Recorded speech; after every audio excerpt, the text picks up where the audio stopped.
بسم اللہ الرحمن الرحیم۔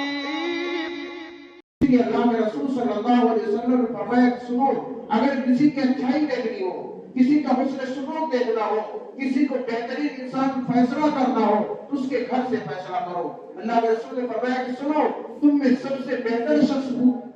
وہ ہے جو اپنے گھر والوں کے لیے بہتر ہو، اور میں اللہ کے رسول نے مثال دے کر سمجھایا کہ میں اپنے گھر والوں میں سب سے بہتر ہوں۔ یعنی بہتر ہونے کا مطلب یہ ہے ان کے ساتھ اچھائی کا معاملہ کرتا ہوں، ان کے ساتھ نرمی کا معاملہ کرتا ہوں، ان کے ساتھ ایسا نہیں کہ شیروں جیسا معاملہ کرتا ہوں۔ انسان کا معاملہ آج عجیب ہے، دوستوں کے ساتھ نرم مزاج، لوگوں کے ساتھ پیار اور محبت کرنے والا۔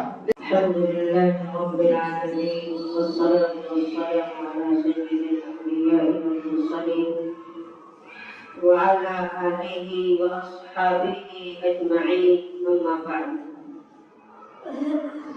قال الله تبارك وتعالى في القرآن المجيد: أعوذ بالله من الشيطان الرجيم، بسم الله الرحمن الرحيم: وعاشروهن بالمعروف فإن كرهتموهن فعسى أن تكرهوا شيئا ويجعل الله فيه خيرا كثيرا. صدق الله العظيم. قال النبي صلى الله عليه وسلم: خيركم لأهلي وأنا خيركم لأهلكم وأنا خير لأهلي، أو كما قال النبي صلی اللہ علیہ وسلم. دینی اور ایمانی بھائیوں، اسلام نے جہاں عبادات کی طرف اہمیت اور توجہ دلائی ہے، اللہ کے احکام کو بتلایا ہے، شریعت کے وہ احکام جو ہم پر فرض ہوتے ہیں، اللہ رب العزت نے ان تمام عبادتوں کا ذکر کیا ہے، وہی معاملات میں، معاشرت میں، ہمارے رہنے سہنے میں جو عبادتیں ہیں، جو فرائض ہیں، جو واجبات ہیں، بالترتیب شریعت نے اس کو بھی عبادت کی طرح بیان کیا ہے۔ قرآن نے جہاں نماز کی تاکید کی ہے، روزے کی تاکید کی ہے، اور اسی طریقے سے زکوٰۃ کی تاکید کی ہے، ایسے ہی ہمیں اللہ رب العزت نے قرآن کریم کے اندر سب سے پہلے والدین کے حقوق کو بھی تاکید کی، بھائیوں کے حق بتلائے، پڑوسیوں کے حقوق بتلائے، اور اسی میں ہم میں سے ہر ایک کے ساتھ جو اس کی بیوی شریک حیات ہوتی ہے یا اس کے گھر میں جو بہو ہوتی ہے، اس کے کیا حقوق ہیں، شریعت نے اس کو بھی بہت ہی اہمیت کے ساتھ، عظمت کے ساتھ، تعظیم کے ساتھ، تاکید کے ساتھ بیان کیا ہے۔ ہم میں سے اکثر لوگ یہ جانتے ہیں کہ صرف ہمارا نماز پڑھ لینا عبادت ہے، ہمیں ہمارا تلاوت کر لینا عبادت ہے، ہمارا ذکر کر لینا عبادت ہے، اور ہمارا لین دین چاہے وہ حرام طریقے پر ہو، چاہے وہ سودی طریقے پر ہو، یہ ضروری نہیں ہے۔ یا ہماری معاشرت جیسے عام رہتے ہیں، سب رہتے ہیں، ہم بھی ایسے زندگی گزار لیں، اس میں کوئی تاکید یا شریعت کا کوئی حکم نہیں ہے، یا اس میں کوئی عبادت اور اللہ رب العزت کی ناراضگی نہیں ہے، ان ساری چیزوں سے ہم بالکل دور رہتے ہیں۔ حالانکہ شریعت نے، قرآن نے، اللہ کے رسول نے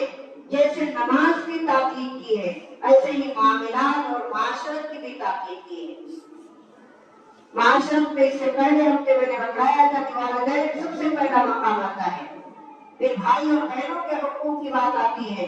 اور اس طریقے سے انہی حقوق میں بیوی کا اور بہو کا بھی حق ہے۔ جو ہمارے گھروں میں دوسروں کی بچیاں ہمارے گھروں میں تشریف لاتی ہیں، کبھی بیوی کی شکل میں، کبھی بہو کی شکل میں، شریعت نے اس کا بھی خیال رکھا ہے۔ قرآن کریم نے بیوی کے تعلق سے فرمایا کہ وَعَاشِرُوهُنَّ بِالْمَعْرُوفِ، لوگوں اپنی بیویوں کے ساتھ اچھائی کے ساتھ زندگی گزارو، بالمعروف کا طریقہ اختیار فرمایا، اور معروف کا مطلب ہوتا ہے ہر وہ چیز جو خیر کی طرف دلالت کرتی ہو، ہر وہ چیز جو نیکی کی طرف دلالت کرتی ہو وہ خیر میں شامل ہوتی ہے. یعنی اپنی بیویوں کے ساتھ، اپنے گھر والوں کے ساتھ نرمی کے ساتھ، پیار کے ساتھ، محبت کے ساتھ، ان کے حقوق کی ادائیگی کے ساتھ زندگی گزارو. اور آگے وضاحت بھی فرما دی کیونکہ اللہ رب العزت ہی نے مرد کو بھی پیدا کیا ہے اور زنی عورتوں کو پیدا کیا ہے. اللہ رب العزت کو معلوم ہے کس کی طبیعت اور خصلت کیسی ہے.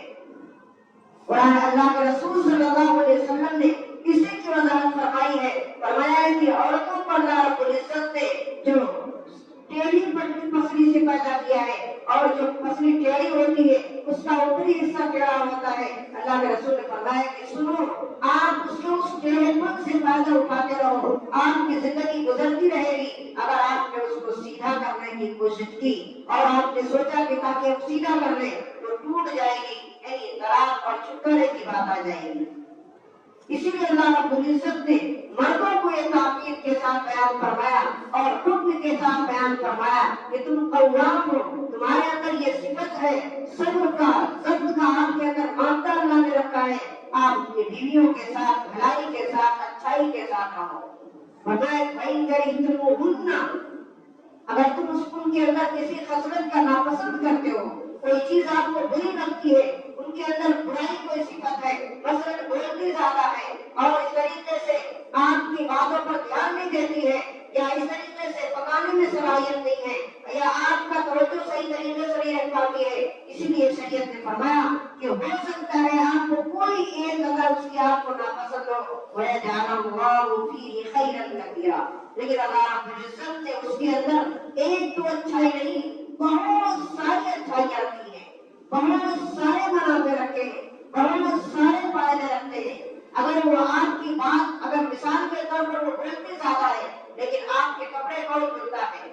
آپ کے کھانے کا انتظام کون کرتا ہے، آپ کے گھر میں جھاڑو کون لگاتا ہے، آپ کے بچوں کی دیکھ ریکھ کون کرتا ہے، آپ نہیں رہتے ہیں تو آپ کے گھر کی رکھوالی کون کرتا ہے، آپ کے گھر میں مہمانوں کا انتظام کون کرتا ہے، یہ ساری بھلائیاں اگر ظاہر سی بات ہے کسی بھی عورت کے اندر ساری خرابیاں تو نہیں ہوگی کیونکہ یہ قرآن کا اعلان ہے. ہو سکتا ہو ایک تو فطرت، ایک تو عادت ایسی خراب ہو جس کو آپ ناپسند کر رہے ہو، لیکن اس کی اچھائیاں تو اللہ رب العزت فرما رہا ہے وَيَجْعَلَ اللَّهُ فِيهِ خَيْرًا كَثِيرًا، اس کے اندر بڑی اچھائیاں ہیں، بہت خوبیاں ہیں.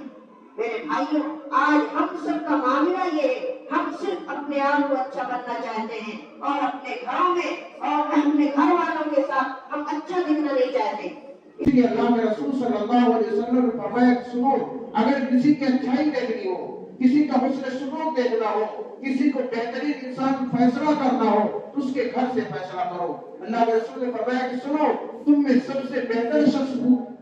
وہ ہے جو اپنے گھر والوں کے لیے بہتر ہو. اور میں، اللہ کے رسول نے مثال دے کر سمجھایا کہ میں اپنے گھر والوں میں سب سے بہتر ہوں. یعنی بہتر ہونے کا مطلب یہ ہے ان کے ساتھ اچھائی کا معاملہ کرتا ہوں، ان کے ساتھ نرمی کا معاملہ کرتا ہوں، ان کے ساتھ ایسا نہیں کہ شیروں جیسا معاملہ کرتا ہوں. انسان کا معاملہ آج عجیب ہے، دوستوں کے ساتھ نرم مزاج، لوگوں کے ساتھ پیار اور محبت کرنے والا، لیکن گھر میں جب پہنچتا ہے ایسا لگ رہا ہے کہ شیر آ گیا ہو. بچے کہیں دبک رہے ہیں، بیوی کہیں دوڑ رہی ہے، گھر والے کہیں بھاگ رہے ہیں، ایسا لگ رہا ہے کوئی انسان نہیں شیر آیا ہے.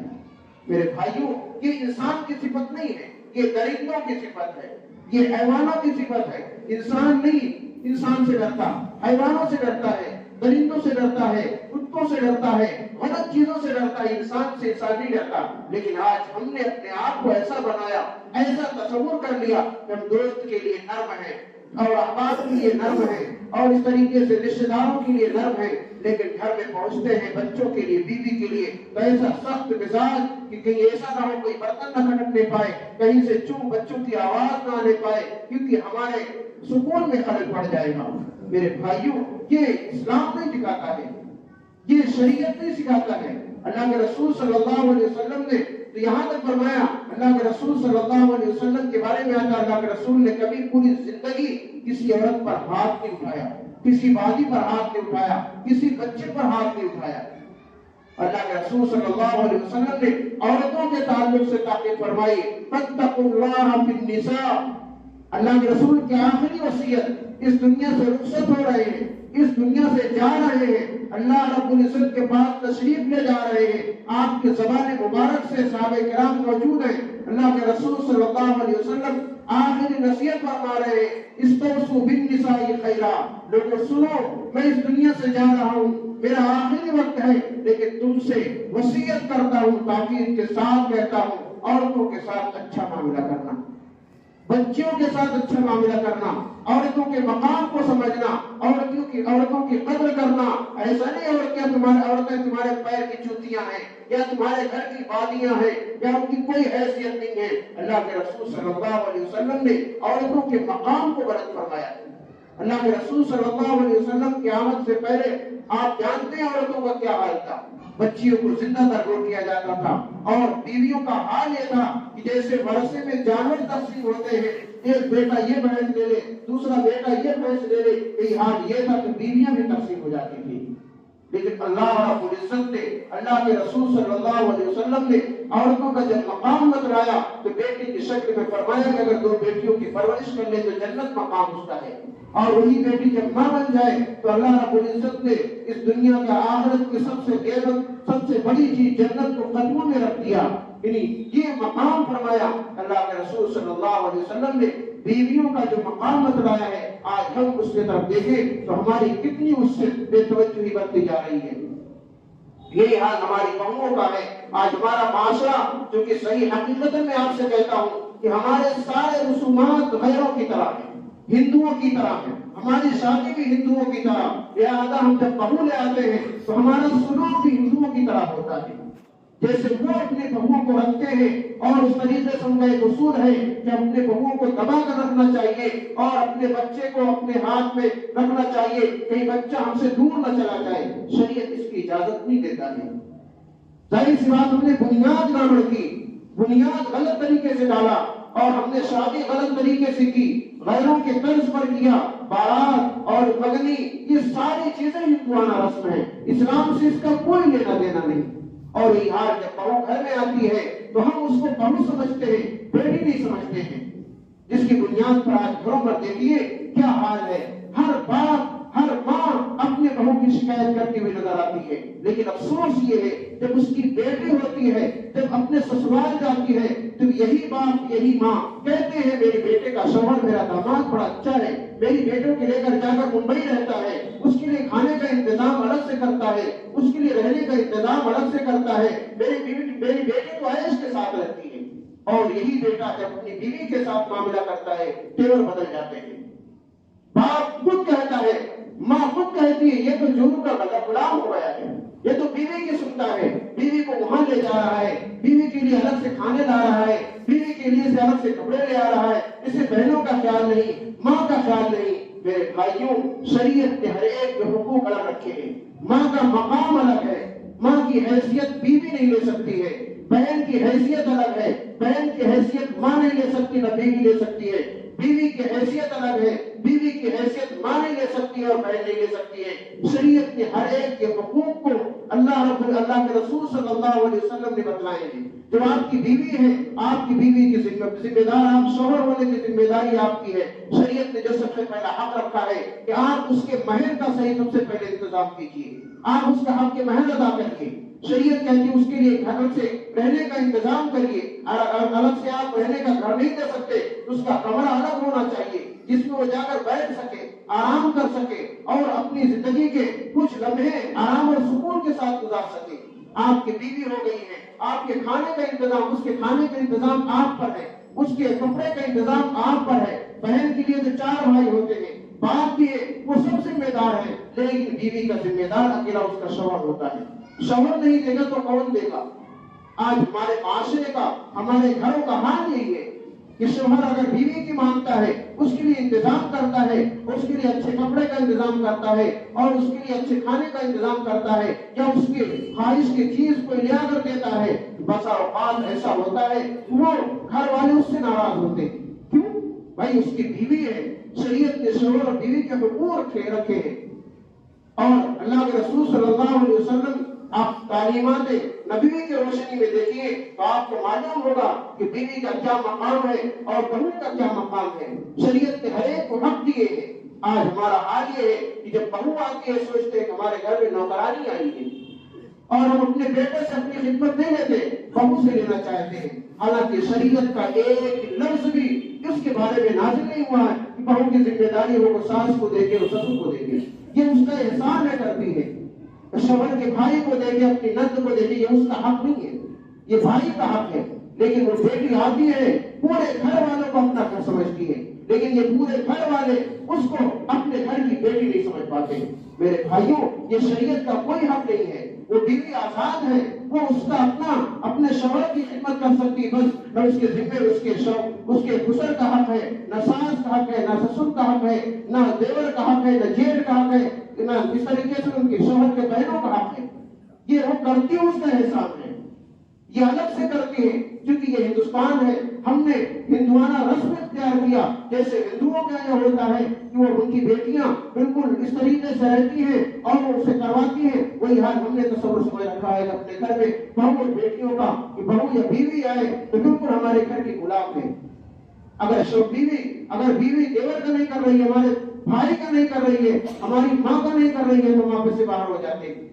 میرے بھائیوں، یہ شریعت کا حق اس پر نہیں ہے، لیکن کوئی بھی بیٹی ایسی نہیں ہے کہ جو اپنے سسر کا نہ کرتی ہو، اپنی ساس کا نہ کرتی ہو، نہ اپنے گھر والوں کا اور اس طریقے سے بہنوں کا نہ کرتی ہو، سب کرتی ہے، لیکن اس کے ساتھ جو سلوک ہونا چاہیے، ایک بیٹی بن کر آئی ہے، آپ اس کو بیٹی تو سمجھیے، آپ اس کو بہن تو سمجھیے،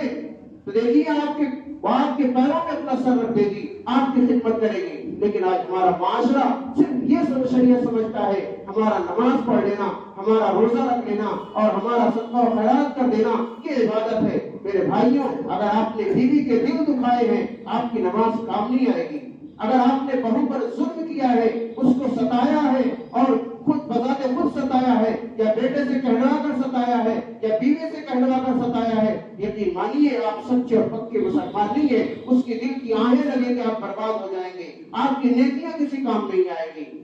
آپ کے اعمال کام نہیں آئیں گے۔ میرے بھائیوں، شریعت نے یہ حقوق عطا کیے ہیں، یہ حقوق دیے ہیں۔ ایک صحابی اللہ کے رسول صلی اللہ علیہ وسلم کی خدمت میں حاضر ہوتے ہیں، فرمایا اللہ کے رسول، بیوی کے کیا حقوق ہیں؟ اللہ کے رسول صلی اللہ علیہ وسلم فرمایا کہ سنو، ایک پیسہ، ایک درہم جو تم خرچ کرتے ہو اللہ کے راستے میں، ایک درہم جو تم خرچ کرتے ہو کسی غریب کو دیتے ہو، اور ایک درہم وہ ہے جو تم اپنی بیوی پر خرچ کرتے ہو۔ سنو، ان تمام درہموں میں سب سے اچھا، سب سے بہتر، سب سے افضل اور سب سے زیادہ جو ثواب کے اعتبار سے زیادہ وہ پیسہ ہے جو آپ اپنی بیوی پر خرچ کرتے ہیں،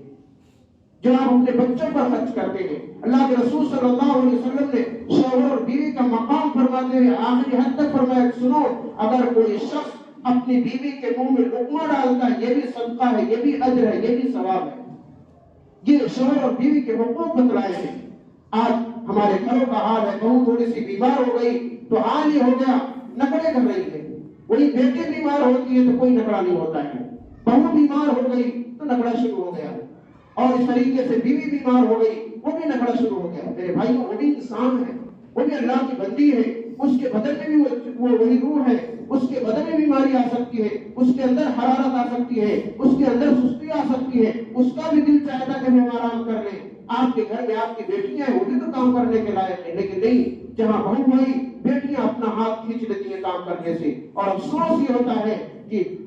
شوہر کے ماں باپ وہ بھی ان کو وہ نہیں دکھتا کہ ہماری بیٹیاں کس طریقے سے گزار رہی ہیں اور ہماری بہو کیسے رہتی ہے۔ میرے بھائیوں، یہ سارے حقوق ہیں، ان سب کے بارے میں اللہ رب العزت ہم سب سے سوال کرے گا، ایک ہی چیز کے بارے میں سوال کرے گا۔ اسی لیے اللہ کے رسول نے فرمایا، کلکم مسئول عن رعیتہ، ہر سائل سے اس کے ماتحتوں کے بارے میں پوچھا جائے گا۔ اگر آپ مرد ہیں، گھر کے ذمہ دار ہیں، آپ سے پوچھا جائے گا کہ آپ کی بہو کے ساتھ آپ کا سلوک کیسا تھا، آپ کی بیوی آپ کے بہو کے ساتھ کیسا سلوک کرتی تھی، آپ کی بیٹیاں آپ کے بہو کے ساتھ کیسا سلوک کرتی تھی، آپ کا بیٹا آپ کی بیوی کے ساتھ، یعنی اپنی بیوی اور آپ کی بہو کے ساتھ کیسا سلوک کرتا تھا۔ ان ساری چیزوں کا آپ کو حساب دینا پڑے گا۔ اس لیے ہم سب مرد ہیں، ہم سب کی ذمہ داری ہے کہ گھروں کے اندر ان چیزوں کے بارے میں غور و فکر کریں، اور جو ہماری بیویاں ہیں یا بہویں ہیں، ہماری بیٹیاں ہیں، ہماری بہنیں ہیں،